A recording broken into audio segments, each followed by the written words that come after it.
I would do a video on how I'm overwintering my beehives. Right here is all three of them with various strengths. Hive 1 here is stronger, 2 is a little bit weaker, and then 3 is my weakest one. So to give you an idea, I'll just explain it. These bottom big boxes, they're called brood boxes, and that's where during the winter the bees will cluster and stay warm. Right now they're not out because it's about 45 degrees and it is very windy and yucky out. So they're clustered up and warm. This medium box is called a medium super, and people can use it for a brood, another brood box, if this one's too heavy, or use it as honey supers. And I'm probably going to start going to these because these get so heavy when they are full. So on this one, I'm having, instead of two deep supers, I'm having 1 deep and 2 mediums. And right now, these are full of honey, and you do not take all of their honey because during the winter, that is what they eat. So you have to leave it. And to give you an idea, let's see, how do I explain? Because these are the brood, the supers. Here, this is a sugar board, which I will open it. This is where you put like sugar or sugar patties or fondant to emergency feed them if they eat all of their honey. Sometimes in late winter, early spring, they will eat all their honey, and so then they will starve. So you do emergency feeding, and that helps them. This one here is called my quilt board. This is what you use to keep the moisture out of the hive.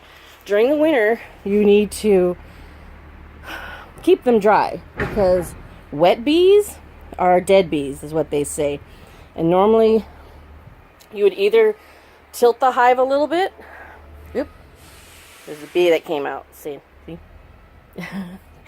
You can tilt them, and it will, the moisture rises to the top, and it'll drip out the entrance. Or you can do a quilt, which is full of wood shavings, which I will show you in a second, because that keeps the moisture in the wood shavings so that it doesn't drip down on the bees.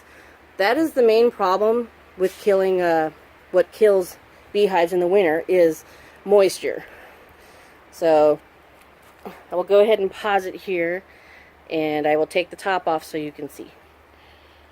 Okay, I took the top off, and they should be down, I can see a few. They're buzzing. But this is the sugar board, or what they call it, and I have some, it's rock candy, or salt rock, not salt rock, sugar chunk. And basically, when the heat rises, it'll moisten this, and then they can eat it whenever they need it. Just goes right through the newspaper. So yeah, that is the sugar board, candy board, whatever they call it, for emergency feeding during the winter. And then now we'll pause it. I'll be right back. Okay, here is the quilt board, or as they call it. It is basically wood shaving and a lot of ventilation, so that I have screen bottom board. So it's a screen on the bottom, so like the wind will come up, air it out. It'll come up and soak up in this, so it keeps the bees dry. Because that's the only, like I said, that's the only problem during the winter with bees, is keeping them dry, keeping the moisture out. So yeah, that's the quilt board full of shavings. I check it occasionally because if it gets wet, then I'll need to empty it. A few more bees. Trying to figure out what I'm doing. So yeah, that is, I'll be right back.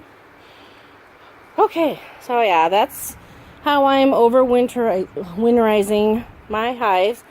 And this is my first winter, and I'm in the Pacific Northwest, so it doesn't really get too cold. They've been okay so far. I come out here and check. Mostly I worry about wind around here, but it's behind a big, like a shed thing, so they're pretty protected. So yeah, I don't have much to say on my beekeeping videos until spring, when they get more active. But yeah, during the winter, the bees, they just cluster in a ball around the queen and keep her warm. And they only come out to what they call is cleansing flights, because they don't poop in the hive. They will come out, do their thing, and then fly right back in, which I thought was really interesting. So, and then in the spring, of course, well, in the spring, then the queen will start laying, and then they'll like rapidly increase, and then you have to worry about swarms and splitting the hives, which I'm hoping to split. That'll be a new fun thing for me. But yeah, these are my hives. They're all three. I checked them. They're still in there, buzzing around, and they got plenty of food. So that is it. Till next time. Bye-bye.